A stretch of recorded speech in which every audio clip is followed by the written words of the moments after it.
Welcome to the Hop Edition podcast, brought to you in association with the Malt Miller, your go-to choice for premium homebrewing ingredients and equipment.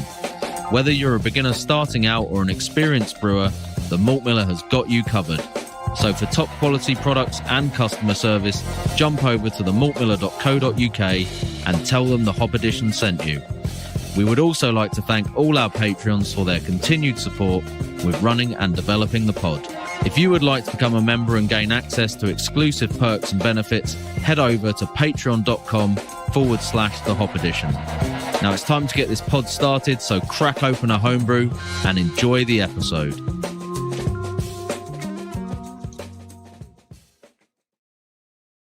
Good evening, beautiful people. Welcome back to the Hop Edition, the UK's most prominent and longest running homebrew podcast. As always, we're here to talk about the art, the science and the beauty of homebrewing. So today we're going to be taking a trip into fictional beverages. So we're going to be having a bit of fun tonight, not a particularly serious discussion, but a chance to throw back a couple of beers. It's very warm here in the UK. It's the weekend and we're just going to have a bit of fun and talk about brewing across the platform of fiction, whether that be books, TV, movies, all of that fun stuff. So yeah, all those famous alcoholic or magical drinks from all the different genres. And we're going to be having a look at the world lore, the historical basis, if there is any, and trying to convert those into ideas on how we might actually brew that at home. So if you dare, grab your notebook or listen back, might be the easier way to do it. Strap in, because we've got a bit of a weird one, but it's going to be fun. Good evening, chaps. How are we? Hello, good evening. We've all got a beer in hand. Good to see. Of course. So before we get started, just want to say a big thanks to our partner sponsor, the Malt Miller, the premier supplier of all things homebrew. So if you've got any homebrewing needs, swing over to themaltmiller.co.uk. And while you're there, don't forget to check out the dedicated Hop Edition recipe section, where you can find a range of beers that are featured on the podcast, including some of our own creations and some of guests that have been on the podcast with us over the years. There is, in fact, a great deal on the Grainfather G40 at the moment with a counterflow chiller. So if you're in the game for a new brewing system, and by all accounts, those I know that have a G40 highly recommend it, then go on over to themaltmiller.co.uk. And also, if you've been following along with the Malt Miller's YouTube channel the last few weeks, you will have seen some cask action going on. I would say partly inspired by the podcast, Andy and Tricky's delve into proper cask setups, as well as our good friend Richard Bagley over at Wheelo Brewery. So the Malt Miller, if you are into cask, the Malt Miller have got you covered, and they've had a couple of cracking videos out the last few weeks, walking you through in a real level of detail about the equipment and how to rack beers into cask and all sorts of information. And I think there might even be some more videos to follow, so go check that out. Guys, Andy, yes, how are you feeling?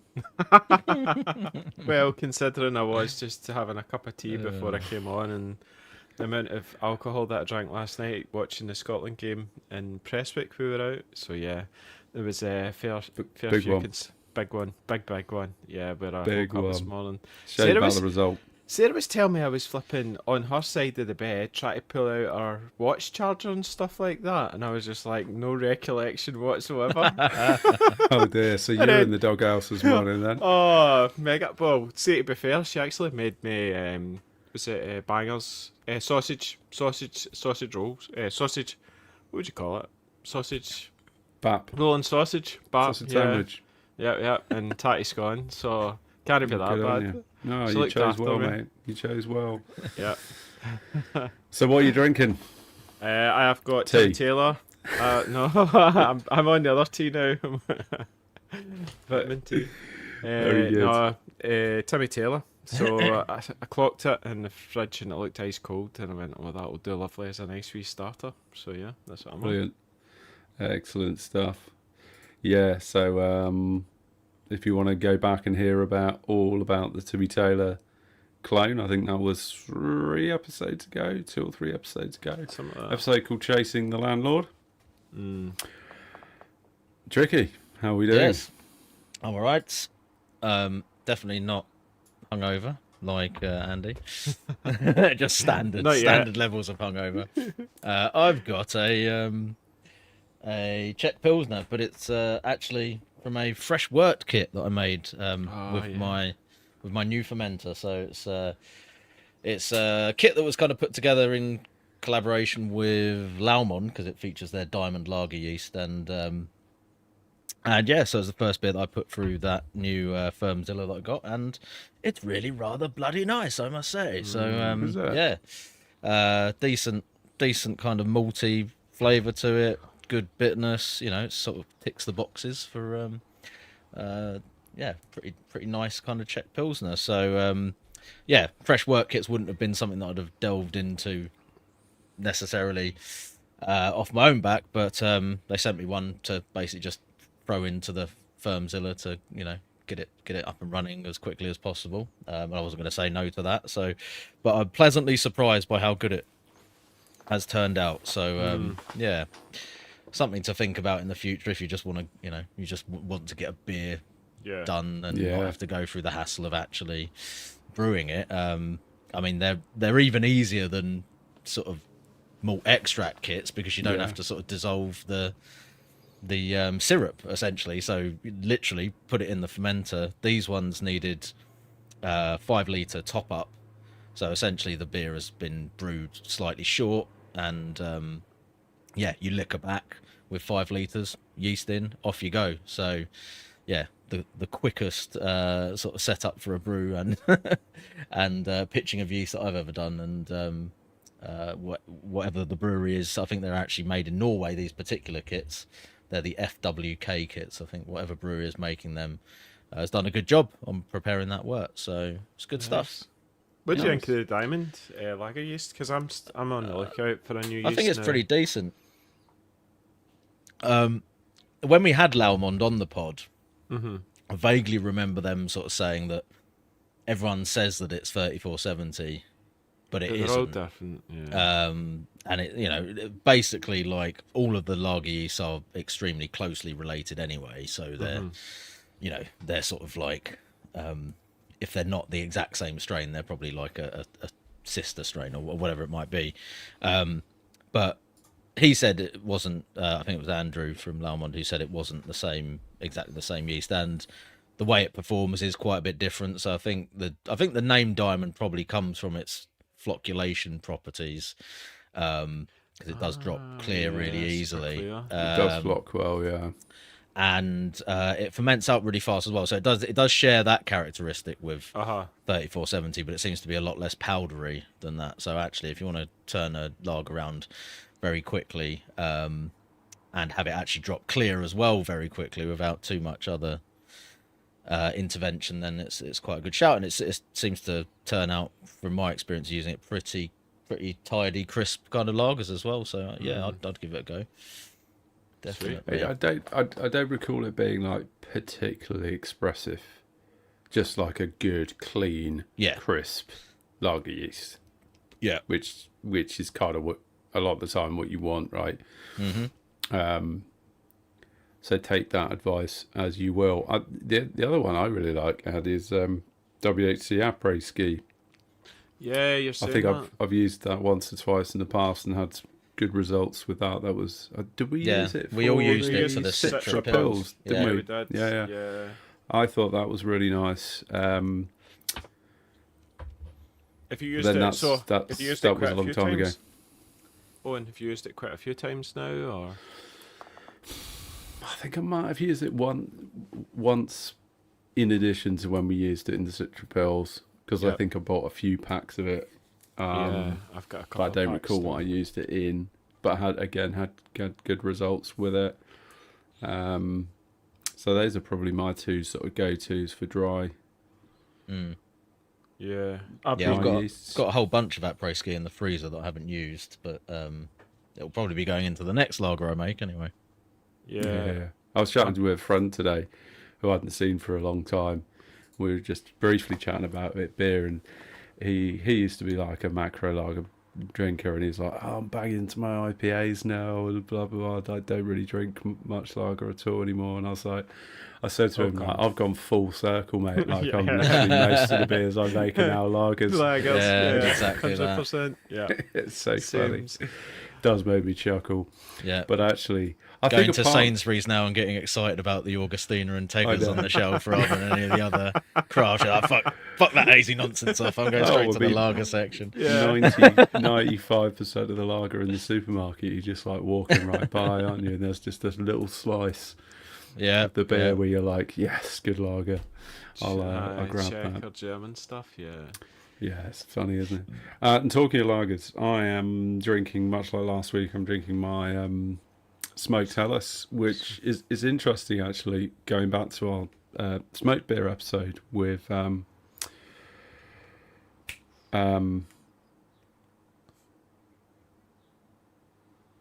I can't remember his name.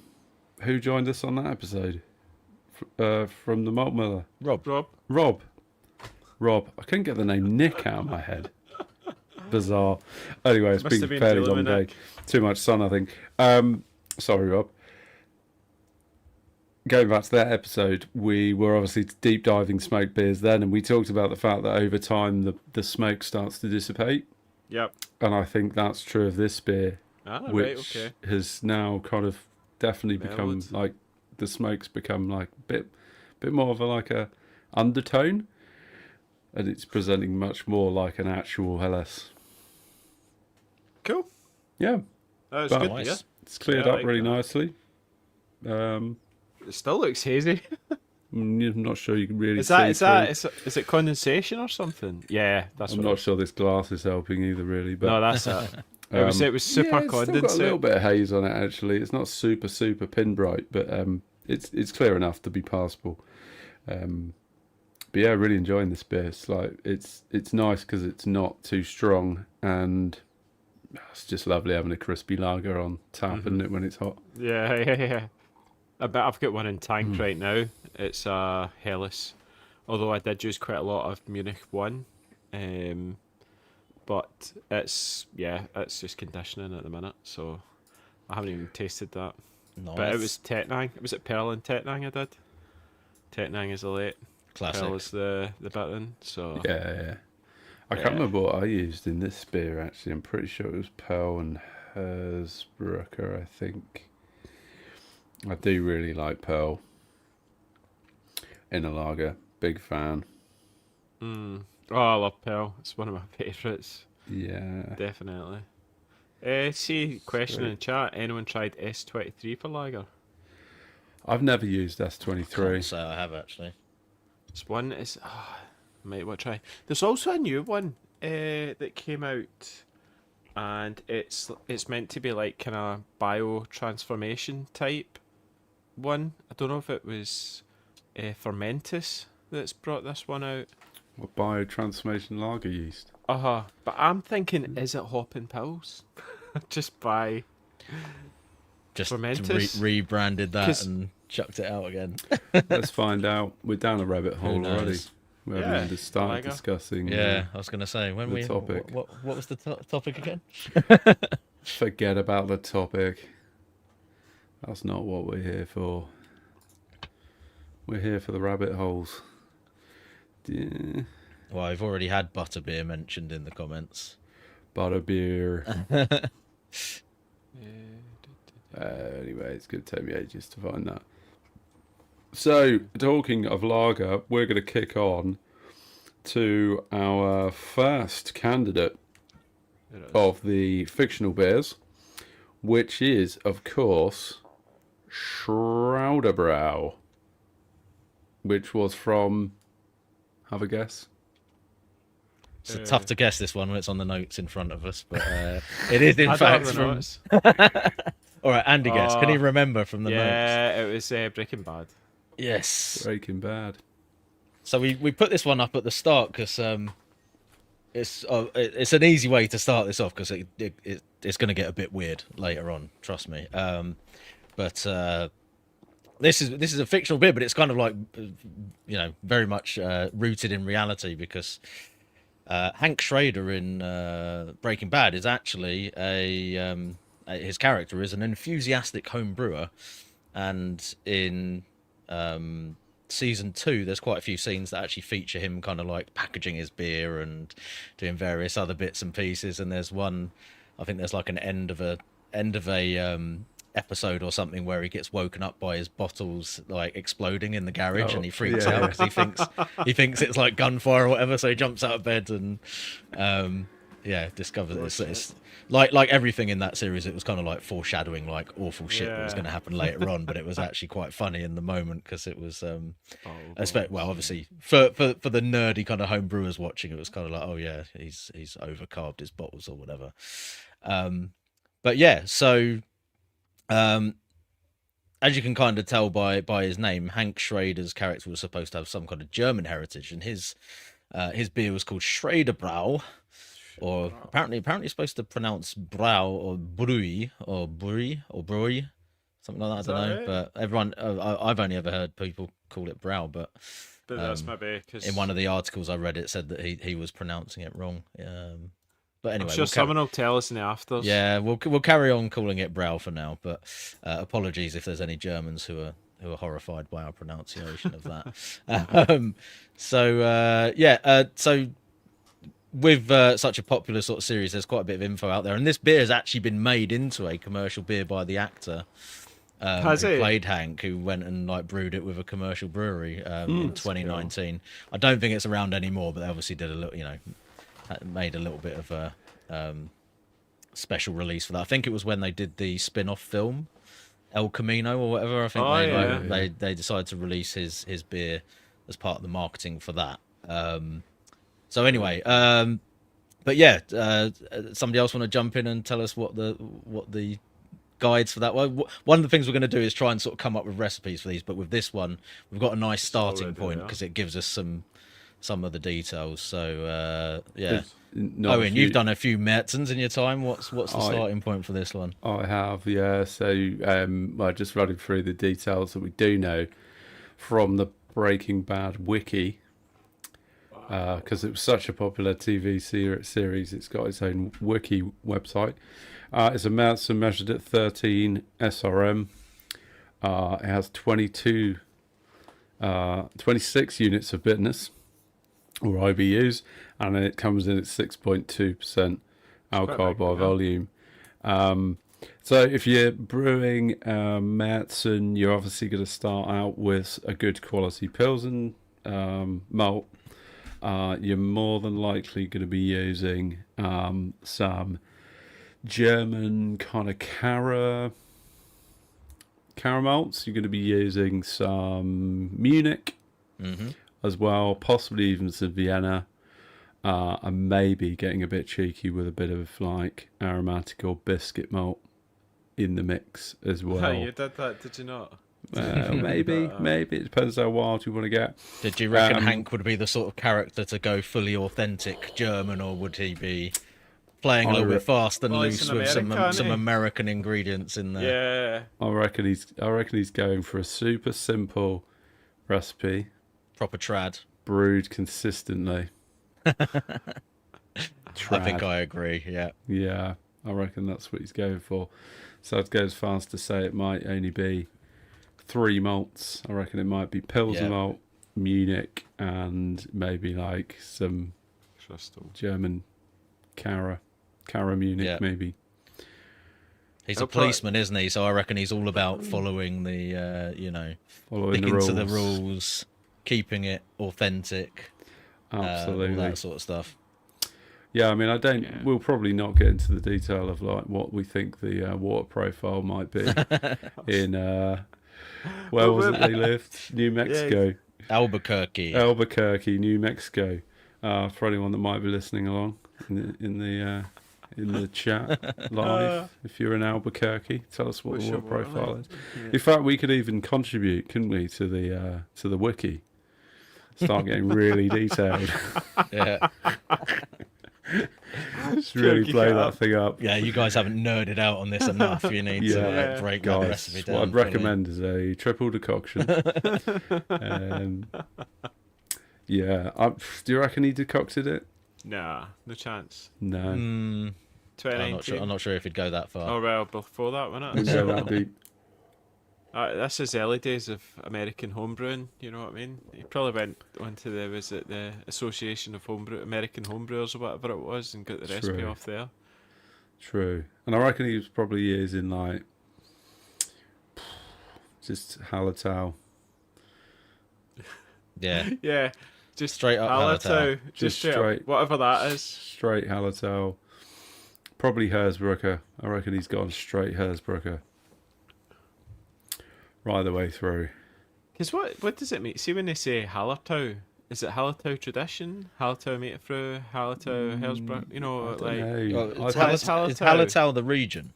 Yeah. I think it is, yeah. It's a region, but some so recipes it's not an actual variety, it's just... It's It's like saying Kent, you know. The hops aren't Kent. It's Kent Goldings. Yeah. Just Kent. East Kent. Or is it Goldings? Yeah. Yeah, that might be complete bullshit. I don't know if that's actually accurate or not, but yeah, I always wondered with that one because some people do, like some of the older recipes. That's a good shout from Liam on his. He's not advanced enough to keg. He ain't doing decoction.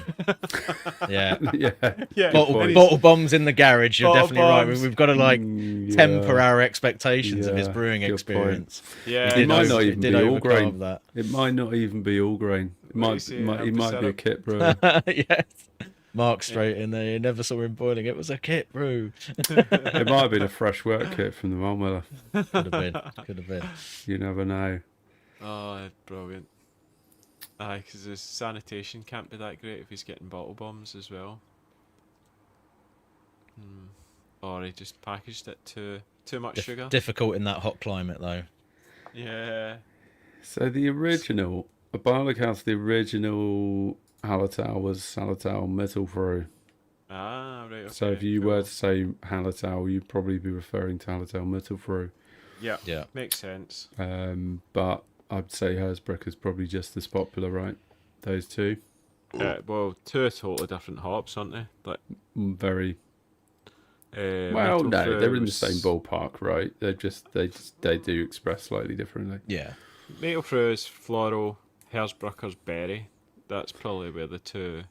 Yeah, but they also share a lot of overlap in terms of like meadow, spicy, meadow, slightly herbaceous, slightly spicy. Berry in a vile mild sense, isn't it? You know. But if I want berry in it, then I would definitely Hersbrucker's the berry one. I find you get that sort of berry fruits that come through. And then of course Magnum. Everyone just knows as Magnum, but it's actually Hallertau Magnum. Yeah. True. Yeah. So there you go. I actually know Magnum by something else. It's it's condoms. So extra large. You know, had the snap. That was it. Side quest. Anyway, moving on. What's up next? I think we've done Hank. We have. I think we've done Hank dirty there. We have. Yeah. So the conclusion was it's probably a kit recipe. Yeah. Yeah. We're keeping on the lager trend, and we're swinging on over to Springfield. What's up next, Triggy? Well, we're going to this sort of other end of the spectrum from sort of homebrewed fictional lager to probably the most well-known fictional macro lager out there, which is of course Duff Beer from The Simpsons, which is it's not just the dominant kind of beer brand in Springfield, and of course Homer Simpson's favourite drink, but it kind of actually ends up being featured in quite a lot of episodes, and even has its own kind of like storylines in a few episodes, I think. Not get Duffman as well, like Duffman's like quite a Duffman, well-known character in there as well. So yeah, it's there's a few funny moments with it as well, where there's like there's like an episode where they're doing like Duff Light, Duff normal Duff, and some other kind of Duff, and it's all coming out the same pipe and things like that. So there's basically a proper send up of kind of like macro, American lagers and how shit they are basically, which is quite funny. So this one probably won't take long because it's basically how would you go about recreating probably the most awful pish water kind of American style lager that you would do. I know, yeah, it's gonna be like I'd be like flaked a corn, lot of flaked corn in there, right? Yeah. Apparently they've rebranded it to Madry. Yeah, I wouldn't be surprised. There is actually you can buy Duff You can. in cans, can't you? So there's somebody has made a commercial version of it in Lidl. I did try one once just out of curiosity, and it tasted like what you would imagine real Duff would be like, which was just pish. I popped a review article in the chat. All right. On the Duff beer from Lidl. Right. Wow. It scored a 4.5 out of 10. No way. So there you go. That's quite a high score in my opinion. For that. Yeah. They said, in all honesty, despite it being a gag beer, I've paid a lot more for beers I've liked a lot less. Which is probably true. That's probably fair. A fair assessment. Yeah. So we're basically making a macro lager. Is that right? Water profile with nuclear contamination, says Mr. Ibbotson. Good choice. Good choice. Very on point there with the Springfield pollution issues. Yeah, I mean, what would it be? It's going to be like probably as much corn and maize and maybe even some corn syrup in there as you can. Oh, maybe. Basic basic lager malt. 90-minute edition. Job done. Yeah, just probably a half-hour little boil. hops as you can put in there. Yeah. Half-hour boil. Forget about the DMS issue. Really? Yeah. I reckon no. What you'll find is it'll be a 7 or 8% brewed, like high strength. And it would be. Liquored, and then it's liquored back for packaging. It's a good shout. Yep. Yeah. That's Absolutely. what it'll be. So lager malt, corn, maize, probably some sort of sugar, fermented with something really boring.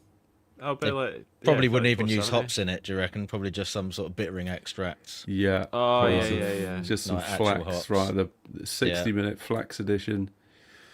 Done. Ferment it in Beautiful. 3 days. I really want to go and make that beer now. It sounds great.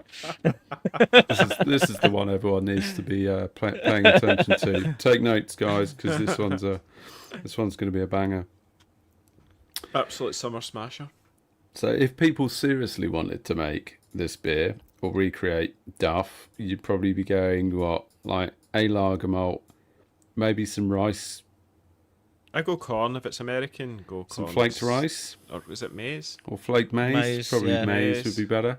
Yeah, because it's American. Yeah. What might be you be using as the hops?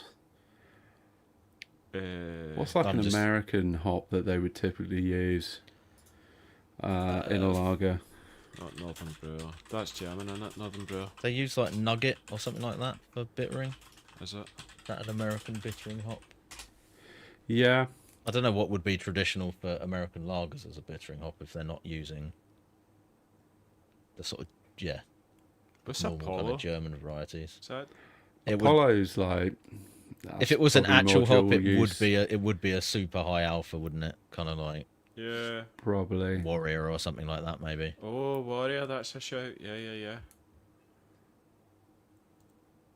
Lots of those American hops most of us don't use. It's not going to be very high bitterness though, is it? Because it's mass market swill. So yeah. Apollo's got citrus and about thyme. 15 IBUs or something like that. So it'd probably be about 4 or 5 pellets going in. So you got Willamette, Mount Hood, Liberty, any of those, potentially Ardena. Yeah.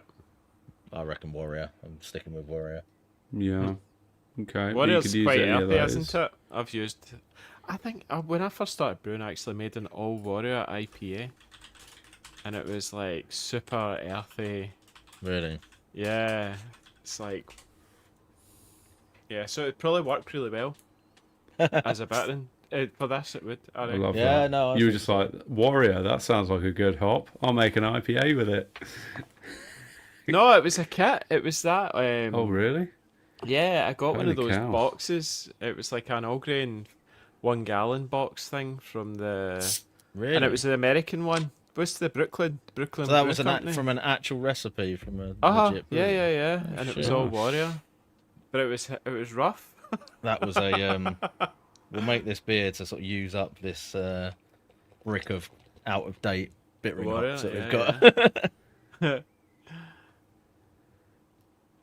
Well, I think maybe that's probably all we need to say about Duff beer, don't we? And then, You could- then a you bit could of brew that Nova Lager recipe. yeast, maybe. Just sort of keep that sulphur out. Nova Lager yeast. Nova Lager. That I mean, might I do you think a good job. Duff has been being brewed for longer than Nova's existed, so I might have to veto that choice. Well, I was leaning more towards like if you wanted to reproduce stuff in a real way, like genuinely having a go at a sort of. I think Duff might American- be the sort of beer where they're actually using an ale yeast and they're just fermenting it a bit cooler. No, Do you reckon? Nottingham. So like to a Windsor. turn it round quickly. Yeah, Windsor. Nottingham at 15 12 degrees or something. Nottingham.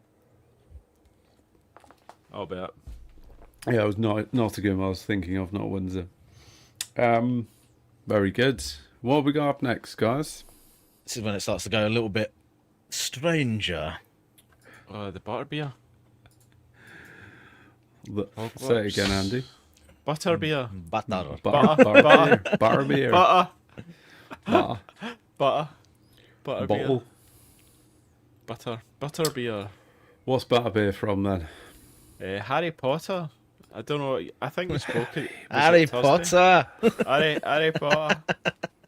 Harry Potter.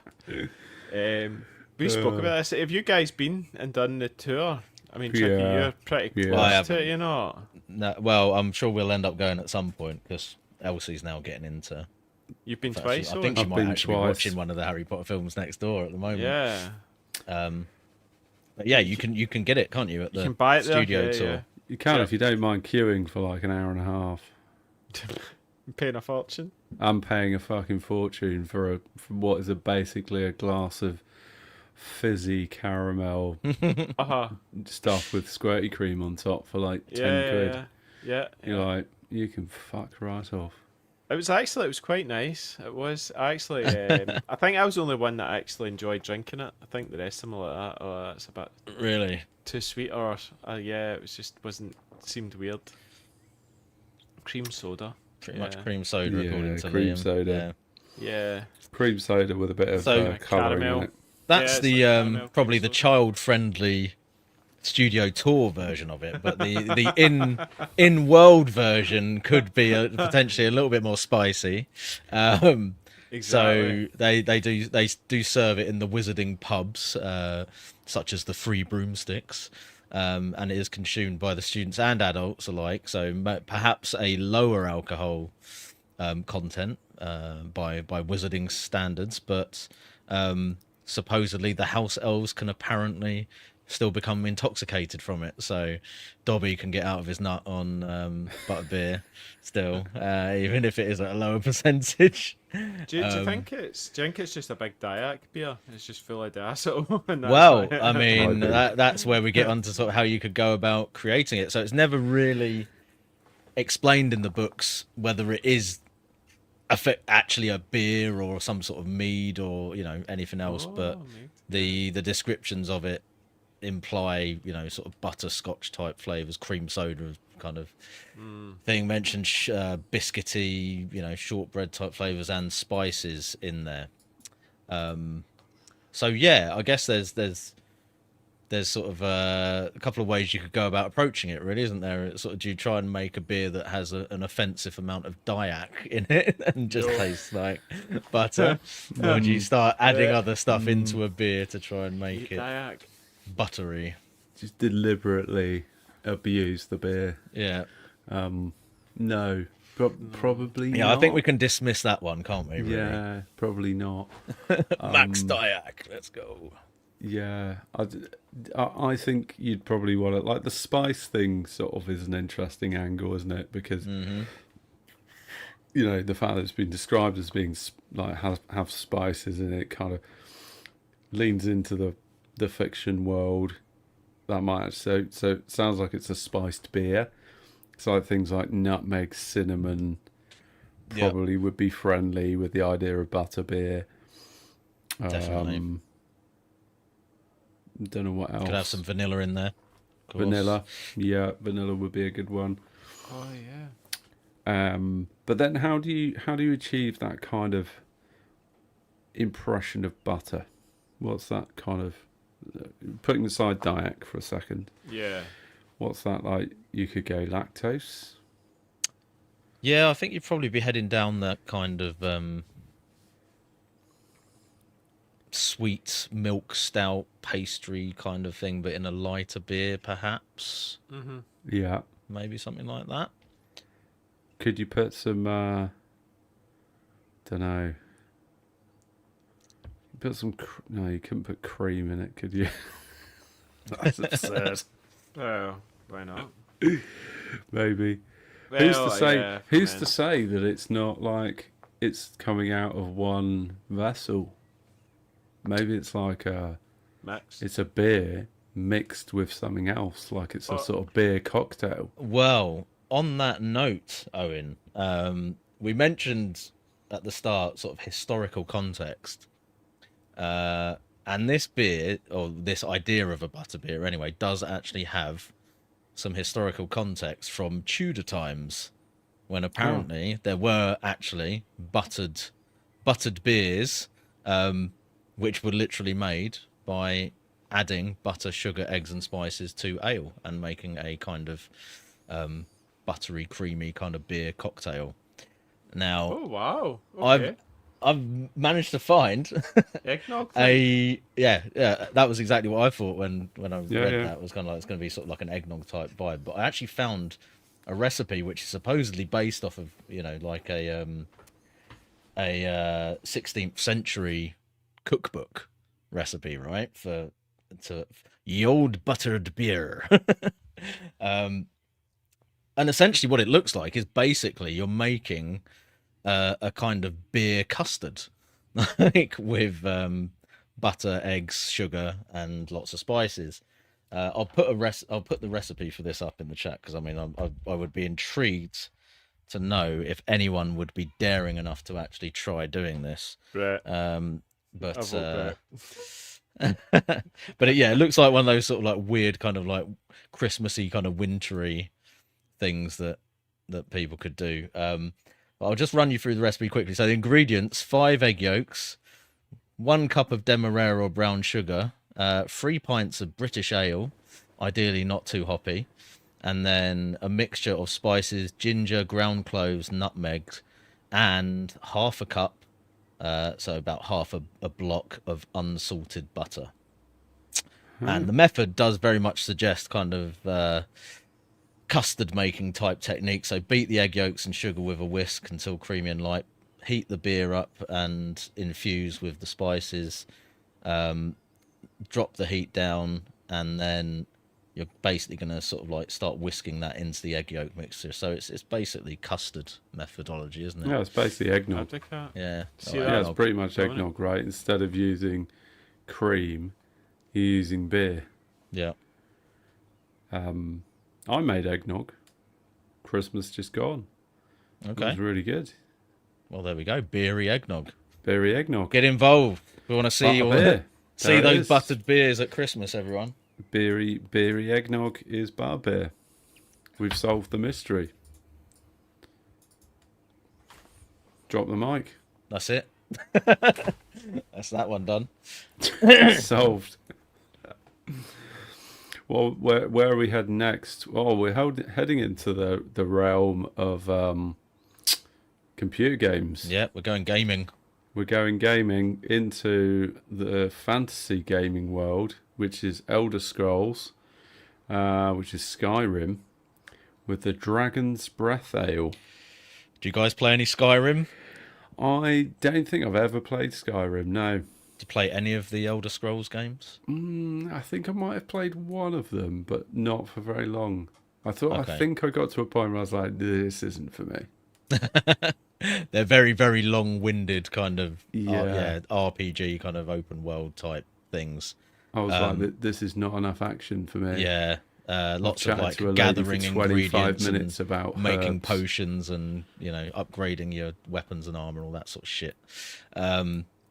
So yeah, I lost quite a few hours of my life to it. But yeah, for a bit of context for anyone who's not familiar, it's basically sort of like fantasy gaming with kind of like all the sort of dragons and elves and goblins and all that sort of stuff. Very much sort of medieval type setting, and yeah, kind of open world thing where you roam around and complete quests and whatnot. But there's lots of kind of medieval type taverns where you can go in and talk to NPC characters and stuff like that and find quests and things like that. So there's quite a lot of in-world lore and things that you'll see popping up in different locations, such as Dragon's Breath Ale. So, Andy, do you want to tell us more about Dragon's Breath Ale? I was just keeping my mic on mute there because the glycol chillers decided to Oh, kick in at the minute, and that's why I was being a bit quiet. So what is it? A dragon themed drinks? All right, okay. So where's the? Is it? Dragon themed drinks appear throughout Skyrim's tavern culture. The setting's harsh climate favours warm beverages and strong alcohol. Name practically demands a sensory experience including smoke, heat and intensity. Possible ingredients: smoked malt, of course. Juniper berries, right, cool. So it's kind of like a Norwegian type. Yep. Chili peppers, peated malt. Maybe mad. not. And then and then age it in oak. Yeah. So in barrels, which kind of fits the whole kind of Yeah. history setting of the game, which would be medieval, probably putting beers in barrels. Yeah. Might be even a little bit mixed firm. Indeed. I mean, we've been down with the smoked beers kind of idea recently, so I don't think we'd have an issue on that side of things. How do you feel about chili in beers, though? Oh, I love it. How do you feel about chili in a smoked beer? I mean, sounds like it could be an interesting idea on paper. I think that could be quite good, Very, yeah. I mean, 'Cause I like chili. Yeah, I love I chili like a in little beer. bit of chili. I quite like chili in a beer. Is that lager normally that we get chili beers? In Was- lager. Yeah, there's been ones or is it goes? Is it goes as we get chilies? I've seen them in IPAs and in stouts, because you have like a Mexican hot chocolate stout. Yeah. It's not something that features in beers a lot, I would say. It's a bit divided, a bit divisive, I think. Did you not make one, Owen? You I did. Yeah, I once Remember, upon a you time. gave us it. You Yeah. gave us the bottles years ago because it was like so chilly. It was quite spicy. But then I think by the time we got it, it'd been a couple of years or something, so it maybe mellowed a wee bit. But It was probably overdone.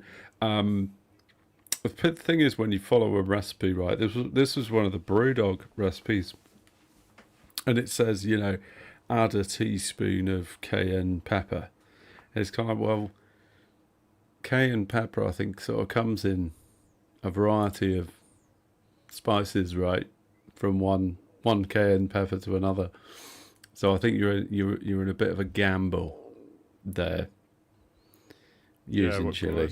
That's probably why it's not particularly popular in being used in beer, as I think is a bit of an unknown in terms of how spicy it's going to come out. So you have to be pretty careful.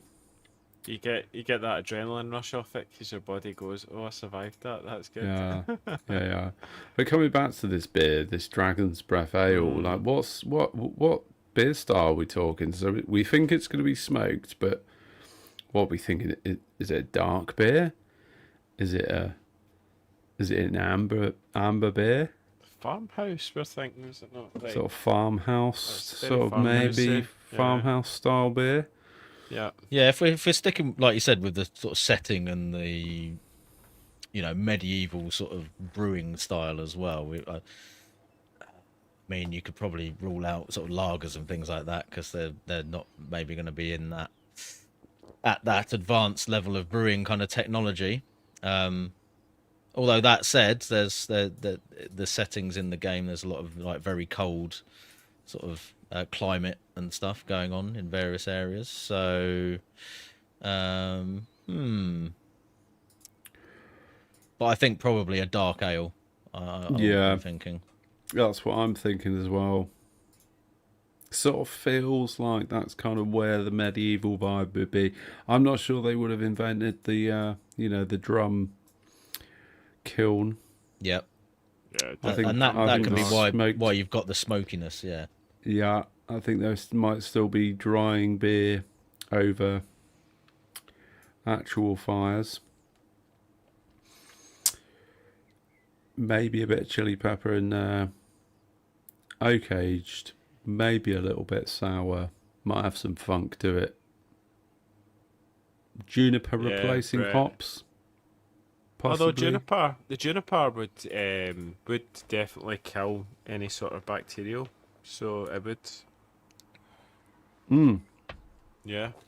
You almost sort of. We're making the assumption that they don't have hops, so they might be using something in replacement to that to add a bit of bitterness or antibacterial properties, as you pointed out, Andy.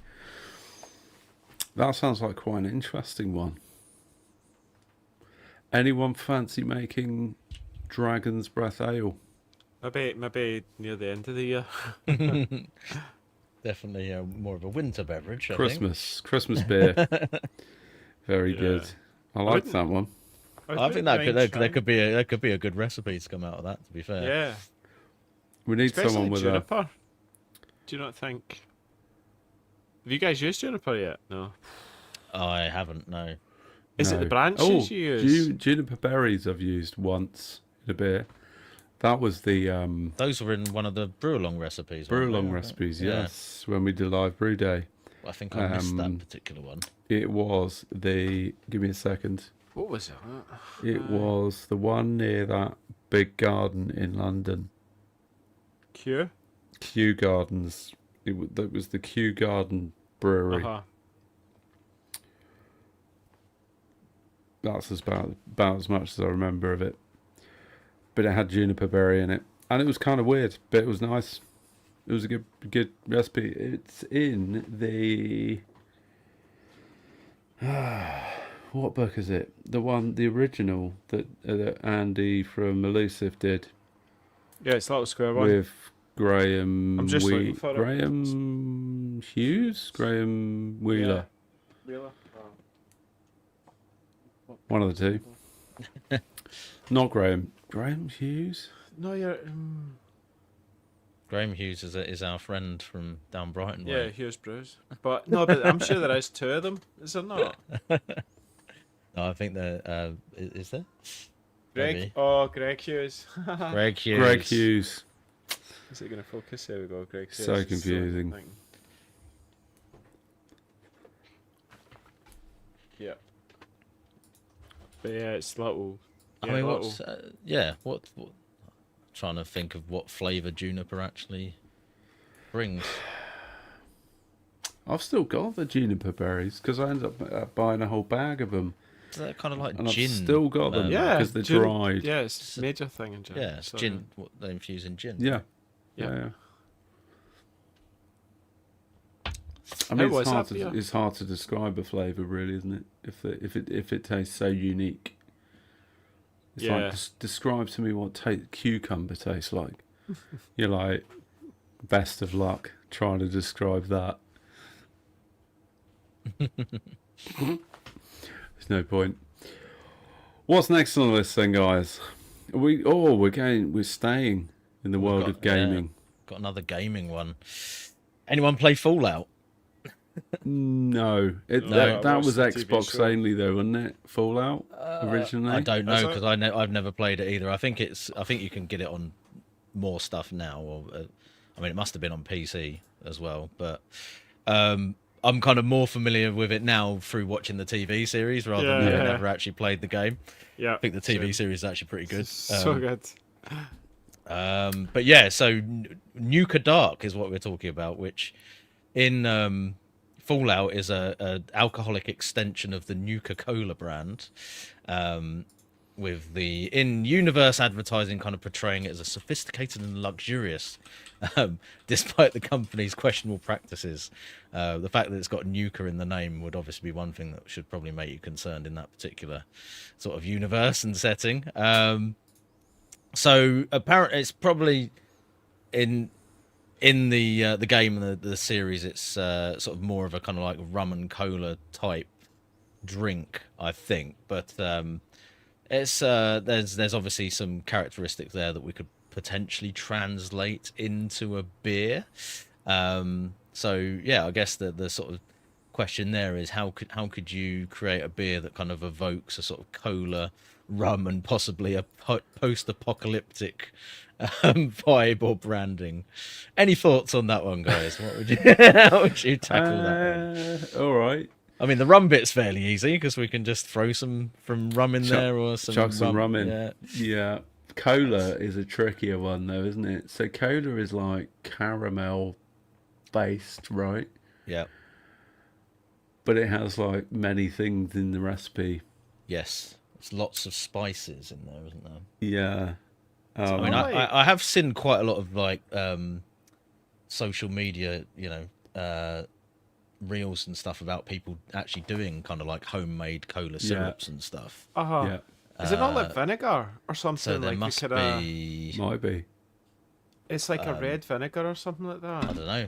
I'd have to look up one of these recipes. But I mean, I guess what you'd probably be looking at going down the route of some sort of spiced beer where you're using cola spices, I guess, and then putting some rum into it.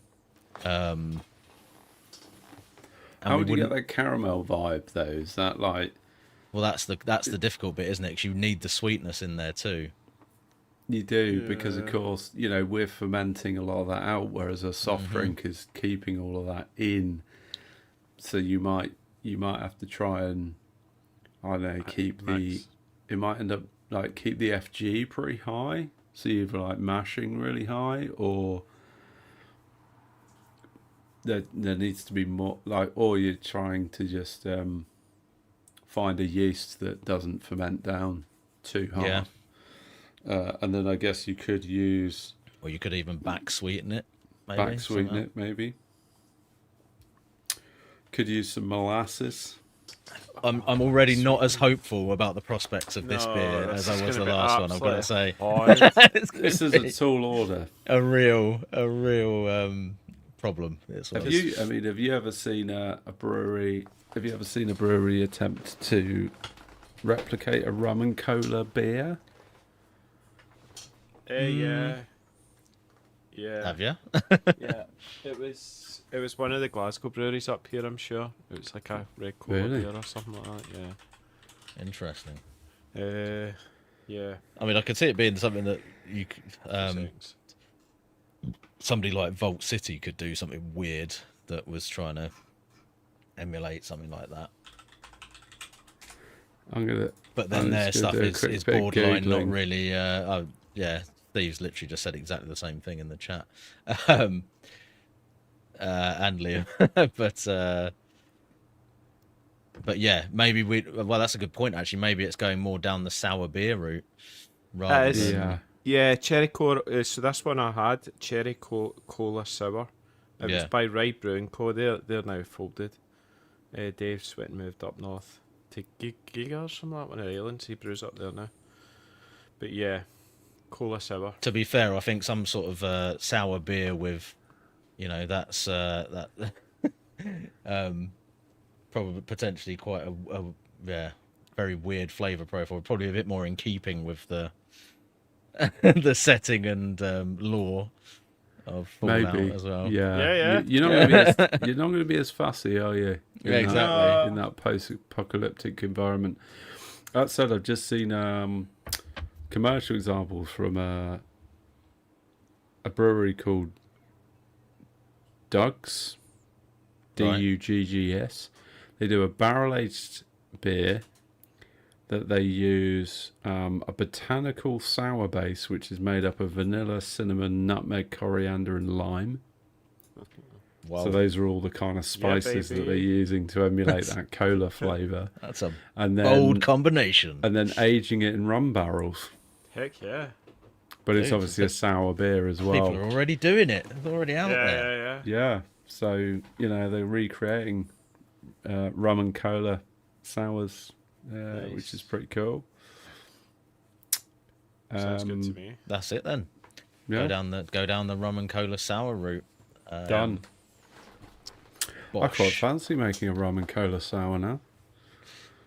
I do Sounds like a rum and complicated. coke, to be fair, so I'd definitely try one. I don't know about committing to trying to make one myself at 20 litres worth, but I guess that's probably more into like with a bit of lime, right? You're getting more into what's the cocktail that you take a rum and coke and add lime to and it becomes a cocktail? Cuba Libre. yeah. The Okay. lowest effort cocktail. Yeah, known to it's man. basically rum and coke, and then you just go lime cocktail. Or you do the same thing with ginger beer and then call it a dark and stormy. Oh yeah, Yeah. yeah. But equally low effort. Nice. They're both great cocktails, to be fair. Probably the two cocktails that I've drunk the most over the years, to be honest. Yeah, yeah. Manly cocktail. I'm surprised with your love for the dude that you're not a bigger fan of the White Russian. I'm a big fan of the White Russian, but just don't tend to have the ingredients for making it available that much. So you get the novelty bottle of what do you call it? What's the coffee one? Kahlua in, yeah. and then you'll use it for nothing else Vodka. apart from Yeah. that. I do like a White Russian, Yeah. I've never had one. but it's the cream bit that like really puts me off. You're like just like, oh, I'm just drinking half a carton of cream in Yeah. this one glass. Is it like Bailey's? Yeah, I tend to go down the slightly It's a bit like lighter Baileys. route and just do it with milk or a mixture of milk and cream if I'm feeling a bit more luxuriant. But yeah, No, it you've still gotta go all works with cream. milk. You got to go all cream. It's heavy going though when you do To be that. fair, it's mostly vodka. It's mostly vodka with a bit of Kahlua and a bit of cream to top it up. Mm-hmm. So it's like creamy vodka. And Kahlua is what, a coffee liqueur thing? Yeah, Yeah. it's got a creamy coffee sort of cocktail basically. Gets you proper bashed though. Oh yeah. I remember, like, was it not Christmas just gone? The Christmas before, we were drinking White Russians, and I think I'd had about 4 before I'd even served Christmas dinner, and I was just absolutely melted. It's trying to get dangerous because Christmas dinner on the you feel table. like you're just drinking dessert, I know. but you're actually getting absolutely smoked at the same time. Really dangerous. Yeah. I did them at Christmas once. I did like a sort of ice cream float version as well, or just like a scoop of vanilla ice cream in the top with some shaved like chocolate over the top of it. And That sounds good. That was fucking good. That was really Yeah. good stuff. To be fair, I didn't learn my lesson, and I made eggnog. Christmas just gone, and I was just like mixing eggnog with like vodka and rum and whiskey and drinking all of that. Here you go, before. Andy. Get yourself to Lebowski's bar in Edinburgh. Oh, there you go. Yep. Next time I'm over. Yes, I went to. No menu. I went to a big Lebowski themed bar in Reykjavik, Iceland, Yeah. and they had like a whole menu of White Russians. It was super cool. Yeah. Talking about getting. I was kind of disappointed there wasn't really any kind of like significant beer featured in that film, because obviously it would have made its way into this of course. episode. See, Liam mentioned about he had one with Buckfast in it, with Bucky. What, a White Russian? Good lord. Oh, I forgot to mention earlier when we were talking about Duff beer, keeping on the vein of computer games, was Grand Theft Auto 5. How's the Pisswasser, This was which is along the similar lanes of Duff beer, but that's pretty classic. same recipe, just a different label. Yeah, pretty much the same theme, same sort of beer, Yeah. just different name, but better name in my mind. Yes. To be fair, I'm really looking forward to talking about the next one for all our Trekkies out there. Live long and prosper. We're going to talk about Romulan ale. Nerdies. Do you know who the Romulans are? Testing a bit of your Trekkie knowledge. They're the ones that drink ale in Star Trek. Now they're not the same as the Klingons, are they? No. Those are two different things. They're another warlike alien species, but I can't remember what they look like. No, I think they look kind of. Are the Romulans? Oh, the Romulans are the same as old. What's his name? Aye. Yeah, so they are Vulcan. Was it? No, those are Vulcans, aren't they? Yeah, This is so confusing. biologically related to Vulcans. We need some Trekkies in the chat 'cause we're floundering. Yeah, here without- Romulans versus Vulcans. I need Without- AI mode on this. They do debate. look like Vulcans, apparently, according to Yeah. Mark. Yeah. Just a bit more vicious. There you go. All right. So the Romulans were a rebellious faction from the same Earth as Vulcans. Thanks, so they AI. basically are the same people. So there's a sort of similar, but the Vulcans are more like philosophical dudes, Oh, and yeah. the Romulans are more like Live long and prosper and all that. they're shit. more like into a bit of warring, bit of fighting, all wonder that if sort there's- of I stuff. wonder if they stole the name from like Romulus and Remus. Yeah. So the Roman stuff. could be. I mean, to be fair, I think from what I do know of Star Trek, they're either fighting Klingons or Romulans, usually, aren't they? Those are sort of the two main people to get in fights with. Is that right? I'm sure they probably like a little. Well, they've got the old death grip, haven't they? Just kill a man with sort of holding his shoulder. Just straight up death grip. That was what I remember of. What was his name? Who was the super famous Vulcan? Come on, Spock. guys. Spock. Spock, of course. I'm like, Good old is he for real? Spock. Yeah. Love him. Anyway, to Romulan ale. So this is an infamous neon blue beverage that originated from the Romulan Star Empire. It was strictly illegal in the United Federation of Planets for decades, but however, the Starfleet, bunch of gangsters, frequently smuggled it in for special occasions. So apparently it's described as being massive ABV, like triple Belgian style beer, potentially. Neon blue. Yeah. Let's just reiterate that point. It's apparently deeply intoxicating and notorious for causing instant debilitating hangovers. Sounds great.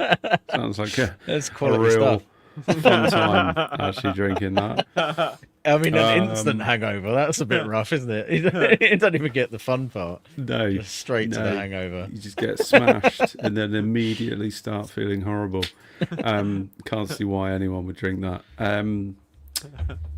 Any thoughts on how we're replicating Romulan ale? I mean, for no reason other than that their name sounds a bit like Belgian. I think we do go down the Belgian high strength ale route here. Romulan, Belgian, yeah, they're probably related. So yeah, I think triple's a good shout for the base ale. But also, if we want to make something that's going to be neon blue, you need a light coloured Light beer. beer to start with, don't you? So Yeah. in terms of like, sort of like really high strength ales, is there anything else apart from? I mean, obviously you could do just like an imperial IPA or something like that, but Just buy other a bottle than of that, Mad Dog. really light coloured, very high strength beers, triples are probably. It's not just Mad Dog 2020. We're trying to keep it, we're trying to keep Yeah, it it's in the still gotta realm be of beer. beer. It's got to be Yeah, a beer. I know. So it's got to be bright because it's neon blue, right? It can't be Yeah. like. Unless, I guess it could be cloudy, but also if you're going to go triple, but it's got to be like an extra strength triple. I'm thinking at least 14%, right? Yeah, I think we've got to push the boundaries on Really the strength there. push it real good. How would we make it blue? Food coloring's the obvious choice. Yeah, we want to be a bit more creative than just banging food colouring in, though. Do you reckon? All right. What can you use to make something blue then? know, Blueberries. Exactly. Blueberries could be a shout. Probably. Are they? Spirulina powder. I don't know Spirulina, I don't know yes. what that Someone's comes from. Googling. Is that I'm totally not looking this up on the is internet. spirulina obviously. like a seaweed? Is it a seaweed? Yes, it's funny you should say that, Owen. It's from it's from blue-green algae, apparently. Oh, okay. Yeah. Apparently, it does contain a antioxidant pigment, so that might help with that instant and vicious hangover that the rest of the drink is giving you. Boat City. Butterfly pea flower powder, which the proper name for that plant sounds a little bit rude. It's the Clitoria ternatia petals. Ooh la la. Tell me more. Yeah.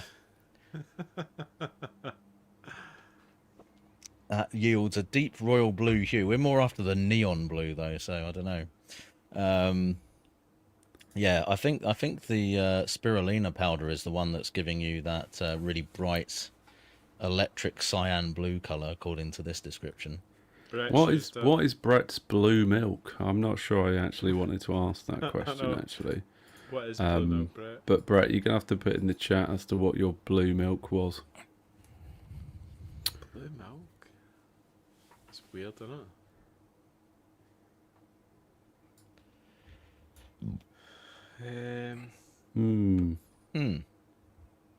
Yeah, blue spirulina. Yeah, spirulina's kind of more like green. I'm not sure it's getting quite neon blue. Butterfly pea flower's more purple. Is it? I think you've got to be going artificial food colouring if you really want that popping blue. It was probably Yeah, Brett I was think trying that's to the only way to go. He was probably trying to recreate that Star Wars scene with Luke Skywalker's milking the alien cow creature. Oh, With the it was weird coloured milk. a pina colada milkshake. Some sort of weird IPA. blue milk kink that he's recreating. Yeah, could be. Weird. I've gone down a bit of a rabbit hole now on this natural food colouring thing. Apparently, you can create your own homemade food dye by using red cabbage and some basic kitchen chemistry. Simmering one head of red cabbage for 15 minutes until you turn the water purple. Strain it out, boil the purple liquid down to a syrup, and then add baking soda. And apparently that will then turn it to a vibrant blue colour. Oh, Crazy. Here you go. It's cool. interesting. That's a little experiment to do with the kids, maybe. So Brett was making a pina colada milkshake IPA. I reckon this is going back a time. I can't see a realm in which Brett's making that kind of beer These days. in the time I've known him. That sounds like a couple of years after you start home brewing sort of nonsense. Prime 2014, 2015 or something like that. Yeah, when milkshake IPAs were popular. When was that? Well, was that 20... 2018? Yeah, probably. Something like that. Probably not even that long ago. Oh, this is fun. Say that. It's almost Why- 10 years ago, Owen. Almost 10 years ago. It's frightening how fast time goes. Next one comes from Futurama. Andy, do you want to talk us through the next elusive So beer? Bender Brow. Yeah, Brew. So, Brew. yeah. Boy. So it was a brew created when Bender the robot discovered he can use his own internal torso as a fermentation vessel. Amazing. Billed as a cold fusion steam beer, like the real world California Common. It's an ale fermented at lager temperatures, utilising an internal heat of Bender's robotic autonomy. The grain bill hilariously includes rusty tap water. Amazing. Did you guys watch that one? Yeah, I used to watch a bit of Futurama. Yeah, Futurama was good. Yeah, It I was loved that. good. It was fun. It went on for loads of seasons as well. I think I probably watched maybe the first 2 or 3 seasons when it used to run on like E4 or something back in the day. So we're talking about a steam beer Yeah, Yep. with they're giving you rusty quite a lot of tap information there. The rusty tap water is obviously the bit with the most concerning. water. Yummy. It's just it's the copper. It's obviously the copper pipes went a bit green, and Could tell Rick's a fan. He enjoys the chick with one eye. what's her name? Old Cyclops from Does it begin with an L? Leela, is it? Layla. Leela. She does have a great rack, to be fair. Oh, lols. I always thought the Crab Man was pretty funny as well. What was he called? Doctor. What's his Yeah. name? Oh, Leela, there he is, popping off with her name. So I'm assuming we can't put rusty water into a beer. That just seems like slightly excessive. get your iron, get But- your iron levels up. If you're going to make a Cali Common, what's your go-to, Andy? What are you doing if you're making a Cali Common? Oh yeah, Hell, Dr. yeast, innit? Zoidberg was who I was talking about. Thank you, It's got- David. You've got to get the right yeast, I would say. Agree. Calicommon. What is the yeast? No, not yeast. The hops. Is it Northern Brewer or something they use over there? Northern Brewer or- was the one that was always associated with Anchor steam beer, wasn't it? Mm. Or well, I mean, pretty much all the recipes because they're all based off of that beer are with Northern Brewer, I think. As far as I Yeah, can remember. Anchor Steam Beer. Who I think have recently kind of gone out of business, haven't they? Sadly, but Have they? Did they? yeah, I believe so, or at least they've been in like administration or something like that. I think I saw some stories about the all the employees trying to sort of get together and buy the company back out or something, but I'm not sure if that's ever actually happened. But I don't think you can buy it at the moment because it's not in production. Basically. No, it's been brought back 2024. Has it? Or the Okay. the founder basically bought the brand to restore its historic legacy. 2023 it closed, and then I think it might have reopened. Bum. Oh, it's not reopened yet. Jeez, still closed, but yeah, it's coming Oh, back. so it is still closed, but they're coming back. Yeah. Teddy's saying that they were bought out by a Japanese company. Sorry if you've already said that. So we're probably getting like the same malt bill as the old like American lager, right? Pretty much going lager malt, Pilsner malt, maize, Northern Yeah. Brewer, get a Cali Common yeast, ferment it in a robot. Does steam Done. beer have is steam beer a little bit more amber coloured usually, or Is it? I don't know. I might be making that up. Really? Or am I? Yeah, it might be. It might be. If you need to brew it in a robot, just brew it in a Brew Tools FCS. Yeah.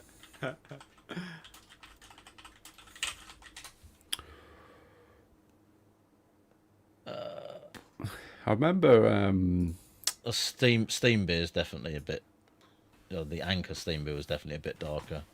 Teddy's done a few Cali Common beers, hasn't he? And those definitely, like from what I've seen, have been darker. So it's probably gonna. I mean, if it's American style, there's probably gonna be some crystal malt in there. You reckon? Bit of crystal mold. Bit of crystal. Who knows? Do you guys like Crystal in a lager?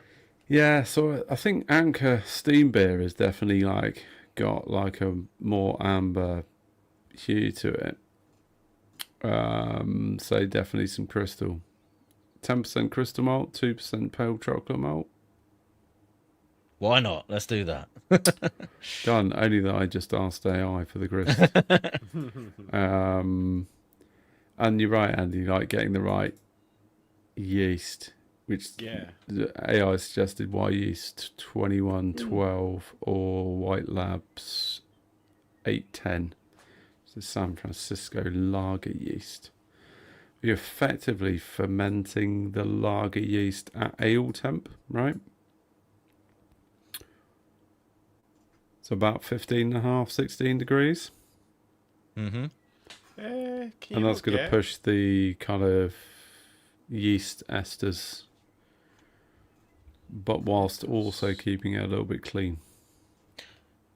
Yeah, I mean, I think those yeast strains are kind of lager yeast that have basically become accustomed to higher fermentation temperature anyway, aren't they? So they might be slightly fruitier, but not tasting too estery or off, generating any off flavors or whatever.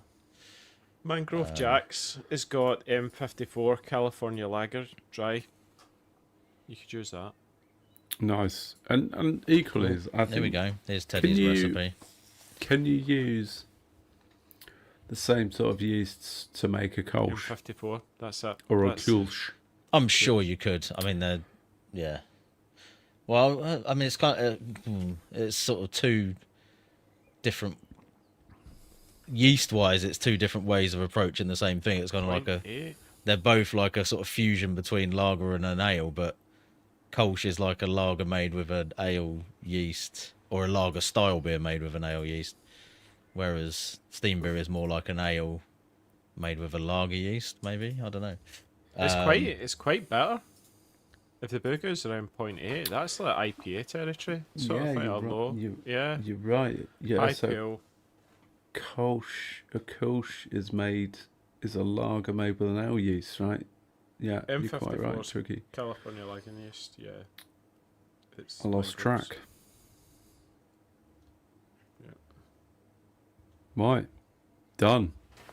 Done. But just make sure you've got a robot to ferment it in. Rusty robot is the key to that particular beverage. Brutals. It won't be that long. If Elon Musk has his way. Just rust up your brutal system. Yeah, you're going to be like, you're not even going to have to brew anymore. You're going to be like, oi, robot, go make me a beer. Right. Cool. Apparently. If things are to be believed. So somebody shoved commercial break into the notes. Did they? There. Who was that? Who would have done that? Who could have done such a thing? Who would have done that? Oh, I just happen to have a beer right here, actually. Oh, wow. Thinking about reviewing. Coincidentally, I've got a beer from a brewery called Brewski, which is an awesome name for a brewery, by the way. Brewski, I believe they are based in Montreal, Canada. Oh, I was going to go Eastern Europe, but... No, yeah. Yeah, good guess. No, they're not from Poland. So this is a beer called El Lupolo, There's some pretty cool can art going on. There is a wrestler with a big hop cone for his head, and he's laying the smack down on a little tiny wrestler. That's cool. And this is a 7.2%, and I'm pleased to report this is a 500ml can. This is a 7.2% IPA with Citra Cashmere and anchovy, which is not literally anchovy.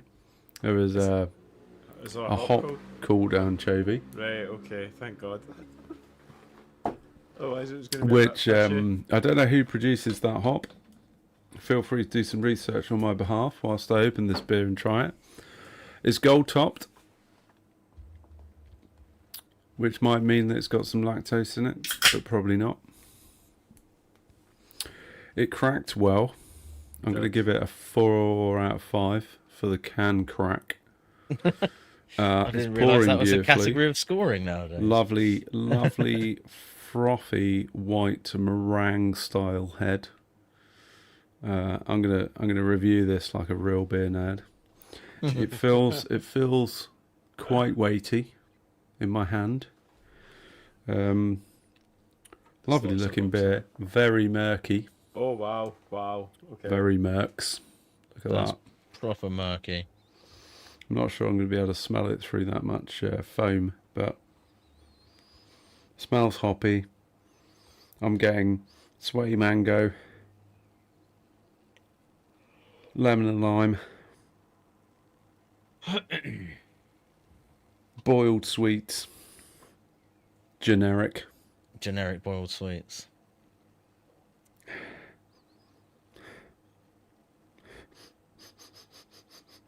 Getting a little bit of pear.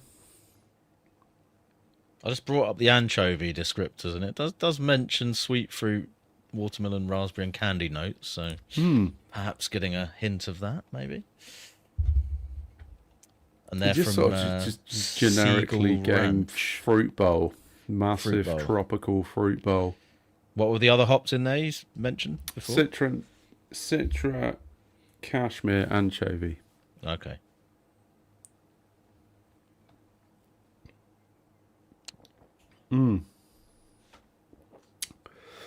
Really nice mouthfeel.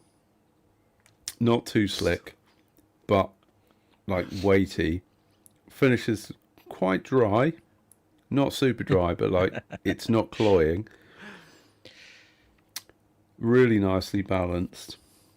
Interesting hop vibe on the sort of after note. It's kind of got like a slightly grapey, savoury after note. Do you think that's anchovy? Yeah, that's sort of not a hop I've tasted before. It's got like this weird like clementine grape finish on it. That's amazing. That's really nice. It reminds me of something on the aftertaste, like Parma violets. I think it reminds me of. So online on it says watermelon, hard candy, raspberry. Yeah, watermelon. There's like definitely like a watermelon Parma violets. Kind of got a similar kind of vibe, maybe. Definitely a watermelon vibe. Wow. Sorry, you can hear the old seagulls going by. Really nice. Really, really refreshing. You would not know that's 7.2%. Other than the mouthfeel. Very, very drinkable. Highly recommend. 9 out of 10. Wow. It's, Done. Solid. experimental. That is Solid a banger. scoring. That is an absolute banger. Is that a new Nice. experimental hop? Where did you get that? I got that at Craft Metropolis, Yeah. which I think is a London-based bottle shop. I'd highly recommend. I think the service was excellent. I've only used them the once. Service was excellent. Really, really well packaged. Highly recommend. Yeah, we all did an order at the same time. Did yours arrive in like a stack of boxes that were all sort of taped together? Yeah. Yeah. No, I think mine arrived in one big box, but inside the box was a load of other boxes, Yeah, but yeah, they I were bet like packed into like sort of 6 or 8 packs or Yeah, something like but that. they were like in the box vertically rather than. That's sort of- right. Yeah, Yeah. that's what I meant. But yeah, it So was like like they've really got their double packaging. boxed and like Yeah. super secure. And the I think I packaging's ordered one of their glasses. I ordered one of their pint glasses, which was really nice. One of those sort of just like relatively short, like shaker glass. Is that what you call it? Was that a non-stacker? So the missus would have been happy. Yeah, the non-stacker. It's a shaker glass. Annoyingly, I smashed the one that I bought in Denmark from McKellar, and I had a really nice, like super wide, short shaker glass Nice. from McKellar, and I'm super pissed that I smashed it. So I replaced it with That one yeah. from not quite as good, but Yeah. it's always a shame, isn't it, when you smash a Oh, don't. memorable glass that you've bought somewhere special. I'm sure it was at the malt miller one, the Yeah. thin one, the kind of little like kind of what you're drinking out just now, but it's malt miller. That smashed. This one, Yeah. I think the malt miller thing came off. That actually might be, tell a lie, that might be my track one. Right. And the gold came off. Yeah. My day one's held up though. Got Nice. still got the crock on. Trick is not to put them through the dishwasher, but you know, life. What are you guys drinking? Want to go first, Andy, or are you? Yeah, I can go. yeah. I've been drinking Left-Handed Giants Orange County Pills. I don't know if you boys picked that one up. No, yeah, I did have that Oh. one. Yeah, I think I did. I have that. I'm pretty sure you mentioned getting that one as well. Yeah, I think I drank it.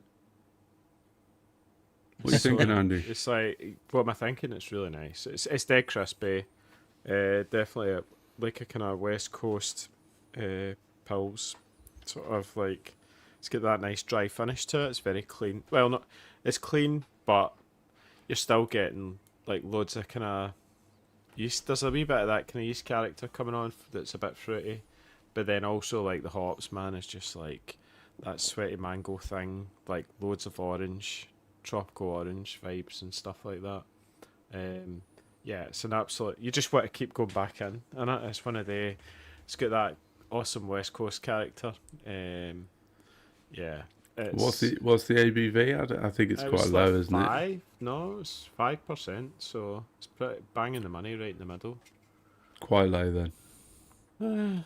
Mosaic, Simcoe, Citra, and bucket loads of Strata is what's in it. Love it. But yeah, very nice.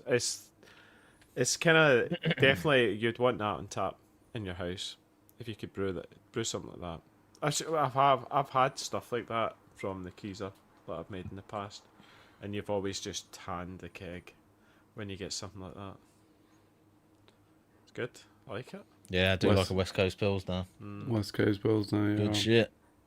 I'm not sure I've ever made one actually. Dude, get on it. Yeah. It's a Yeah, I'm going to must. do it. West Coast Pills. On the list. It's like a modern. I'd say it's more the modern. There's no pine or anything like that. Well, I've made IPLs. If that's sort of in the same realm. It's as- basically the same thing. yeah. Basically, Yeah. West Coast. Yeah. Yeah. Yeah. All right. Tell a lie. I have made them, but Cool. Speaking of West Coast, hey, track. Oh, beer. try. Can you see that? Oh, it's difficult to read the thing.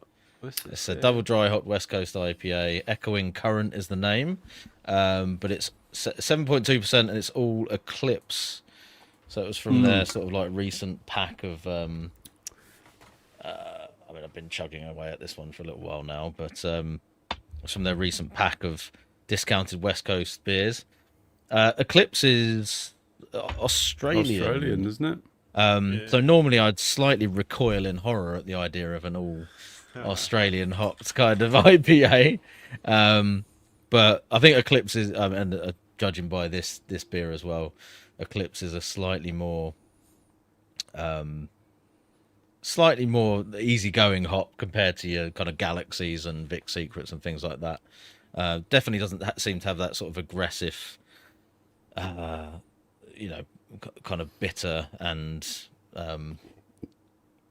slightly resiny thing that you can get with some of the other varieties. And actually, it works really well in this beer. So it's going back to our other episode. I think this is definitely in the kind of modern West Coast kind of vein because it's quite light on the colour. It's still got the bitterness though. It's definitely got a good punchy bitterness to it. Eclipse is very much hop forward. There's not a huge amount of malt flavour coming through on that. Eclipse hops remind me a bit of Amarillo. I think there's kind of like orange, kind of orangey sort of resiny kind of note to them. Yeah. A little bit of that kind of like a bit of sort of hops. like tangerine, sort of mandarin type flavour in the background there, but they are quite resiny, so they do work quite well in this in this style as well. Maybe, I mean, obviously it's a single hop beer. Could maybe do with something else just to sort of lift it a little bit, but it's very nice. It's definitely ticks the boxes as a West Coast IPA, and it's good bitterness, nice and crisp, good resiny sort of citrusy flavours. So yeah, I quite like that. It's a good beer. It's always good to get a beer like that because then you as a homebrewer can say, right, that's what the hop's bringing, sort of thing as well. Yeah, definitely. Yeah. And to know that it's from a brewery where it's like the flavors are not going to be from some other thing that they've done weird necessarily, or do you know what I mean? If you're brewing it yourself and single hop and you might have fucked it up somehow and go, oh, that hop's rubbish. Yeah. Yeah. But yeah, no, it's nice. I had that beer last night actually. Yeah. What did you think? Very beer. I had similar thoughts. I thought it was just kind of a good beer, a good West Coast beer, but a little bit one-dimensional. Didn't have a huge amount about it. But if you are interested more about Eclipse hops, there's a really good video from this guy called Dudes Brews. Don't know if you've heard of him. No. I'll give him props. 2023, put up a video about Eclipse hops. If you're interested, I'll put the link in the chat. Did I say there was shit or something on that one?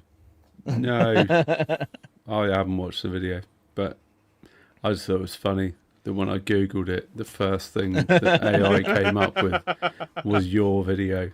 There's a video on that. So Do you there you go. remember We're all over homebrew. I know, to be honest. Yeah, I knew that I'd used. I knew that I'd used them, but I didn't remember that I'd done an actual like it was titled Eclipse hops fruitier than Galaxy ? Okay. Wait, so you'll scroll through at the end, and then there'll be the three of us plus Chris, tasting it, debating it for sure. But yeah, I think the description is generally sweet mandarin, zesty citrus peel, and fresh pine. So it's like a perfect combo for a West Coast. Yeah, there you go. But nice. as we've found in that beer, I think it's kind of like a bit one-dimensional if it's just sat there on its own, maybe. Yeah, good hop to use in this sort of style, but I think maybe just something else in there with it to lift it a bit would really help. Yeah, I'd probably put it with something with a little bit more of a brighter sort of fruity kind of top note, or just something a little bit more punchy. I don't know. Citra, Simcoe, Citra, Centennial, standard, Pearl. Elson. Elson. All good choices. Anchovy. Oh, Nelson. I Anchovy, think would work Magnum. Really well with that. Yeah, cool. All right. Well, that's commercial beers done, right? Sweet. Commercial break complete. Are All you done. Tricky? Completed Just for it, mate. clarity, you gonna put the like Dazzly audio bit in for the commercial break? Well, I haven't been doing that Into the recently edit. because it's we kind of need to redo it because it's Oh, our fallen comrade on there who does the voice. So does he? yeah, Well, Felt we could always weird- just felt throw weird it in putting him just to sort of rage bait people. Once in a while. get certain listeners kicking off on the old Discord chat. Yeah. Anyway, moving on.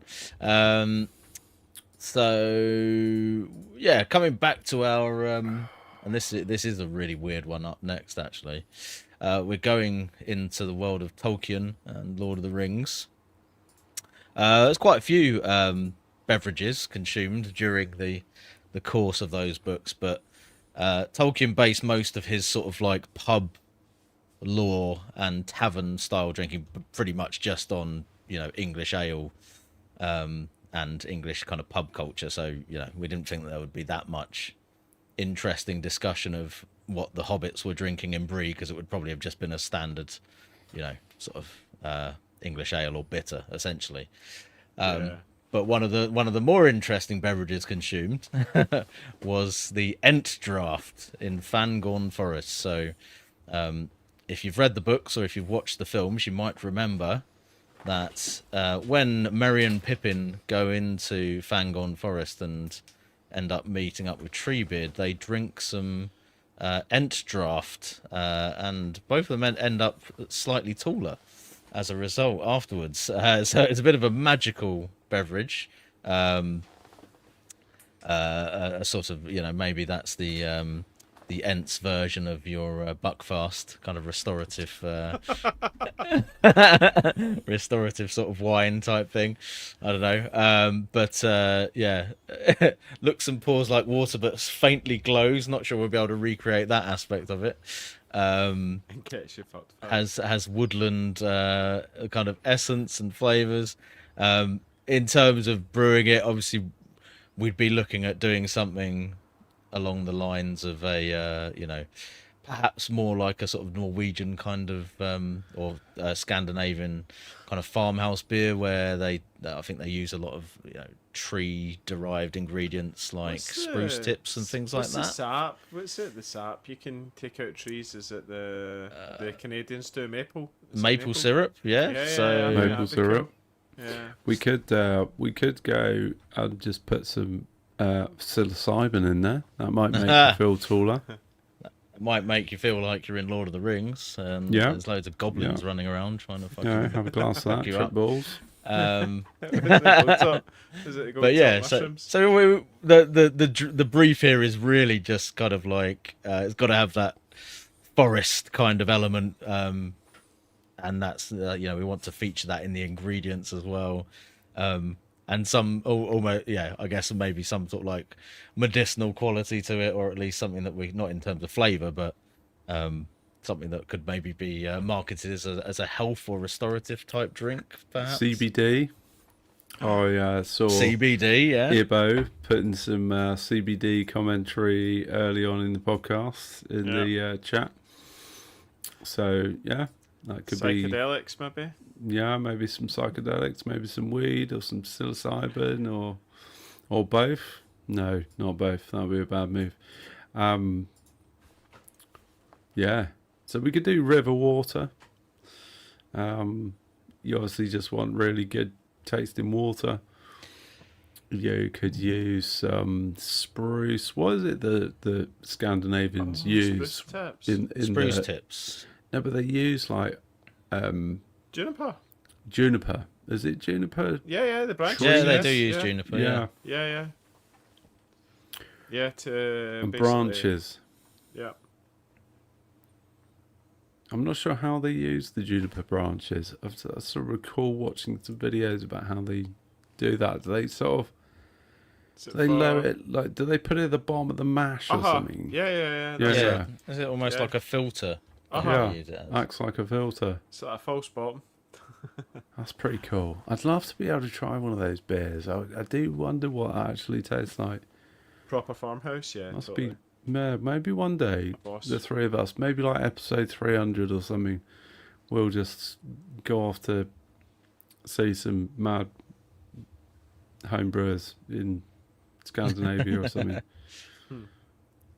Well, we know at least one mad home brewer in Scandinavia, don't we? So. Yeah, we'll have to get him to network on some Kvike brewing. Old school. Go and help out on a brew day. Like full on old school northern Scandinavian style. So that's the route, isn't it? I think we go down that Scandinavian sort of farmhouse kind of brewing route, but just throw as much tree-related ingredients into the mix as possible. Yeah. So we're gonna go for some maple syrup. We're gonna go for some spruce, some juniper. Is there anything else that we could do apart from our magic mushrooms that we're chucking in? Yeah, that's got to go in there, obviously, because it's just Tolkien. So Yeah. it's going to happen. Because if you're not tripping whilst, some kind of demon's trying to eat you, then what's the point? I don't know what else. I guess like what sort of beer are we talking? We talking like a dark beer, a light beer. I think it'd probably be like maybe quite a light beer. It suggests that it's glowing faintly. So Yeah, I think I think it might have a slightly green colour to it. Mm-hmm. Like a light green.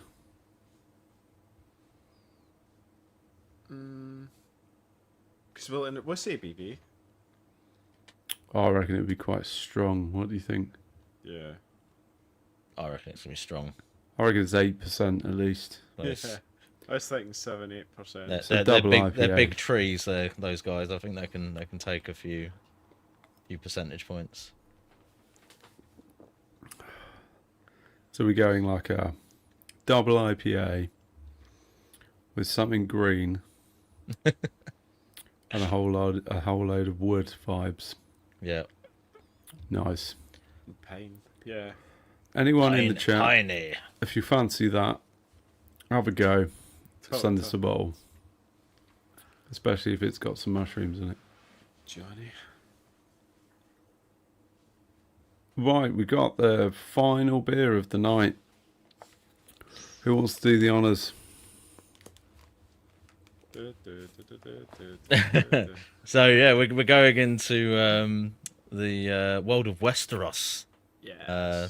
You guys, Game of Thrones fans? Watch the series? I watched Alright. I watched the original series. I've not Yeah? watched any of the spin-offs as such. Okay. What about you, Owen?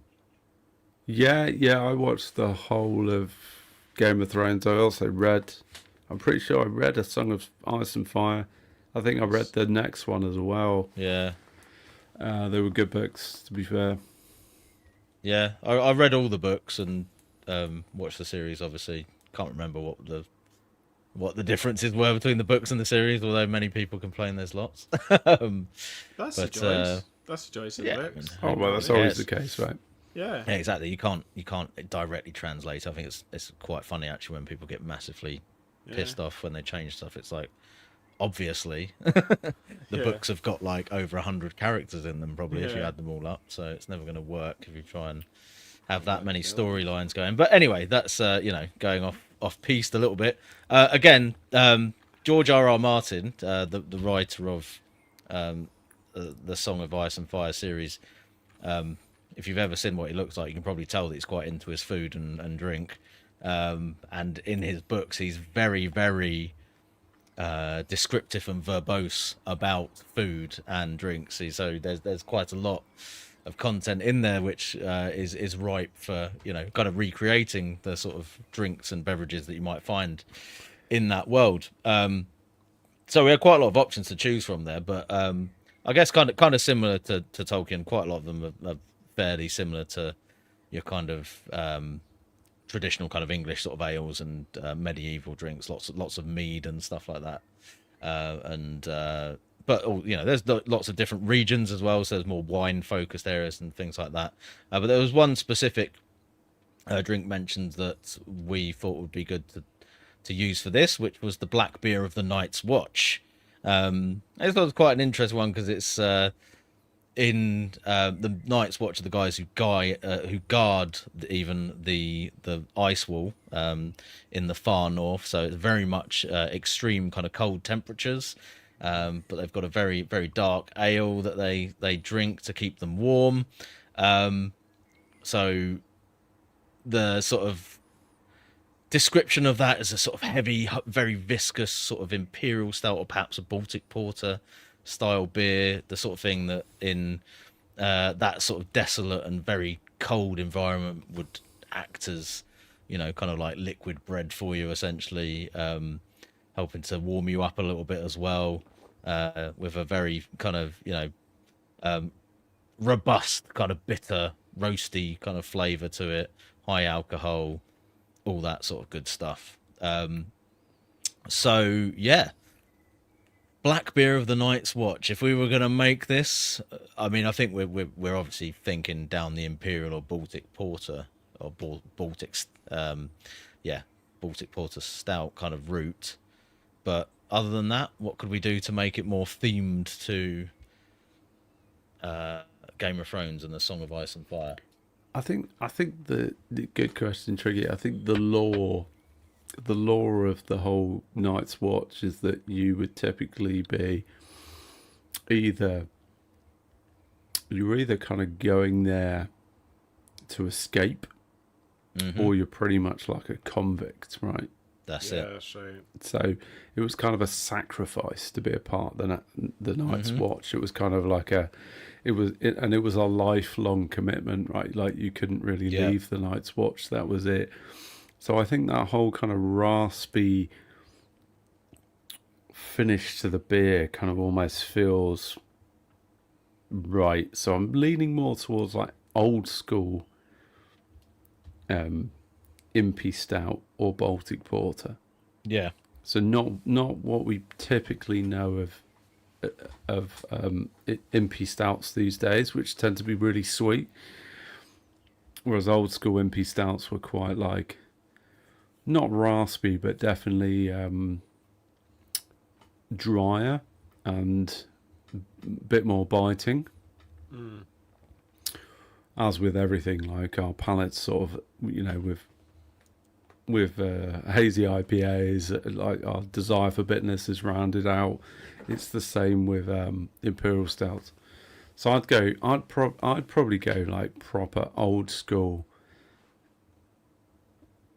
And I'd probably say more old school Baltic Porter, because I don't think they'd have the temperatures to make the imperial stout. I was gonna say, aside from the kind of medieval setting, I think we'd have to sort of assume that they'd be using some sort of cold fermenting yeast, purely because if they're making it anywhere in the vicinity, it's cold all year round, because they're obviously like literally living in a wall of ice.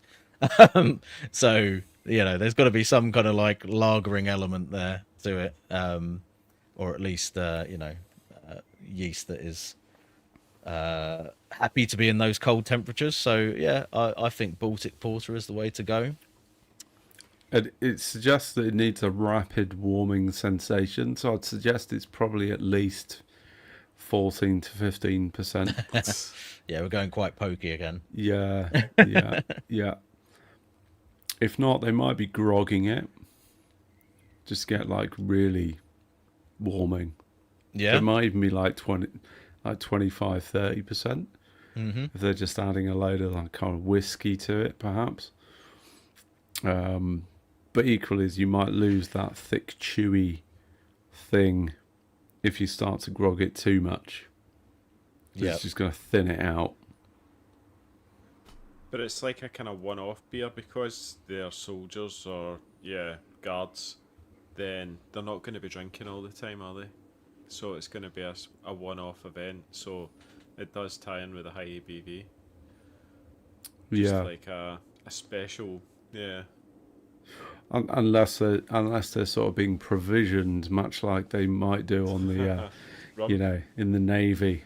Yeah, You know, you sort of get your grog for the day, and that's kind of that's true. going to see you through before, during, or at the end of your watch. But if you're doing that, then do you not go a lower ABV? Let's maybe say 7 or 8%, rather than because it like doing like a 14% is probably just too much. Depends how much you're giving them, right? If you give them like half a pint, But you can imagine it being one of the metal tankard yeah, things. like a pewter little tanker. Yeah. Give them a pint of that. That'll sort them out for the duration of their That's true. Just one pint and you'll be 8 fine. hours outside Yeah. in the freezing cold. That's what I'd be going for. Baltic Porter, Yeah. old school, lots of Marisota, lots of roasted barley, lots of crystal malt. Yeah, no messing around with the recipe with any of these funky modern ingredients. You got to keep it rustic and old school, I think. Yeah, Well, I think we'll make the assumption for this one that in the world of Westeros, they've discovered and cultivate hops, and that they can, Yeah. they can, you know, truck those up the road from some of the warmer climates down south or whatever. Definitely. But yeah, I think it's you just they want that sort of really thick, oily, you know, rich kind of bitter, high strength alcohol hit from this one, right? Sounds good to me. I think so. That's exactly what you're gonna want when you're Andy's down with it. wearing wolf skins and stepping out onto the top of a frozen wall at Fighting those 300 feet. wildlings. In the freezing wind of the north. Jeez. Nice. Anything else to add to the beer of the Night's Watch? I think it's going to be very hoppy, is it? It's not. It's just going to be like, Better than. give us something for bittering. Yeah, maybe a decent amount of bitterness to balance out Yeah. how strong it's going to be, but it's probably going to be pretty much all, you know, Fuggles. early edition Fuggles, boil edition, Yeah. 60 minutes, no fucking around with any late stuff. And I'm guessing they're boiling this in a big old cauldron with you know, a fire underneath it, and Yeah, you know, that sort of thing, like boiling it for 6 hours just to get it like super viscous. Is that you not know. what Lance was up to with the Yeah. boys? Yeah, a 5-hour boil. That's the way to go with impy stouts. You want that like real engine oil thickness. Caramelization. You can't beat that. Yeah, caramelizing those sugars is so important to that like really thick mouthfeel. And the cool thing, see if you do the longer boil, it means then you can do more sparge water, so you get better efficiency as well through your grains. Because I changed when I did Mampe, I did like a 2-hour boil for Mampe, just because I knew then I could get more mash sparge water through it to get a better efficiency. Because you know what it's like when you're doing an MP, like the efficiency just drops off a cliff. Yeah. So yeah, makes sense. Yeah, and of course you're boiling down. If you're like concentrating that work, you're going to get a high gravity, boil for a long time. I think if you're making the MP stout, like you can't boil for less than 2 hours. Yeah. Like all you're going to end up with is just like a really thin, unappetizing, unanxious, alcoholic thing. You're just not going to get great efficiency, I don't think. I also think the end result is just not very satisfying. I think Impy Stout implies in my mind that there's some kind of level of thickness. There's a thickness to the beer. You know what I mean? I think there's nothing worse than drinking like a really thin Imperial Stout, where you just go, oh that's disappointing. It depends on what the flavours you're getting with it. Because if you're getting loads of like blueberry and stuff like that with it, it could be quite nice. I don't know. In my mind, an Imperial Stout is not a refreshing drink. It's not, no. You know what I mean? You should be swirling it, and it should be sticking to the edge of the It glass. should and be. stuff. Yeah. Like Yeah. you want some Viscous. legs. Should be viscous. Sticky. Yeah. You're right. Yeah, it should be. Some of the worst MPs I've had, you're right, are quite dry. They've dried too much, whereas the ones that are just like, Yeah, as you that's say, it. I think a biscuits. thin impy is, that's it. It's game over. It's not. Yeah, because you get a lot of You alcohol can't enjoy that, and then it's just sort of hot alcohol and not much Yeah. else. So Yeah, it's just super dry and it's just not particularly nice. It's sort of you haven't got the even if it's not high FG, the long boil just gives the impression of sweetness because you've caramelized everything and it's really enjoyable. It's nice drink. I remember the first few Imperial Stouts I did, I just assumed like normal mash length, normal boil time. And they ended up just like really thin and a bit disappointing and whatever. So that's my advice. If you're making MB Stout, just boil it for at least 90 minutes, if not 2 hours. Yeah. If you can, 3 hours. Build that into your recipe. It's just going to be so much better. Thoughts? Ideal. agree. Yeah, agree. I did. I concur. I think I lucked out in Mampay and that I basically wanted good efficiency and had a big mash tun, so I don't have to do an additive mash or anything like that. I can just chuck it all in and with the modern and sort of pastry stouts, I think a lot of the stuff that is done with those is to basically make up for not doing a really like intense boil or long extended boil you might do with the more traditional recipes, because you're basically adding just loads of stuff to try and effectively thicken it up and add more sweetness to it, and 2 ton of honey. Yeah. Basically add so much sugar that it defeats the yeast and then leaves residual sweetness in there. Yeah, right. That's it. Yeah, cool. Awesome. Well, that guys, I really enjoyed that. That was a little sidestep on the usual kind of tactical, serious conversation, as serious as it gets, of the podcast. Just dive in something a bit more fun and friendly, and just enjoy ourselves. I have a lot of fun, just having a few beers and chatting shit. Totally. Absolutely. Yeah. Hopefully everyone else enjoyed it. If not, fuck yous. That's what we're here for. So listen, we are going to be live again with you on the Friday 3rd of July, which is a very exciting episode. We've got a local brewery, to me at least, called Algae Brew, which we've promoted on our socials. It's going to be a drink-along episode. We're welcoming the brewer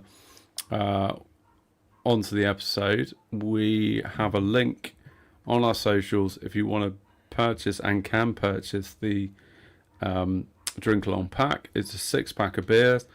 Very exciting. Algae Brew have been providing beer into Bruiser just of recent, and from the people that I know that have drunk beer from Algae Brew have really rated them. So please, if you want to come along to the next podcast, support Algae Brew. It's a tiny microbrewery based in the south in Petersfield.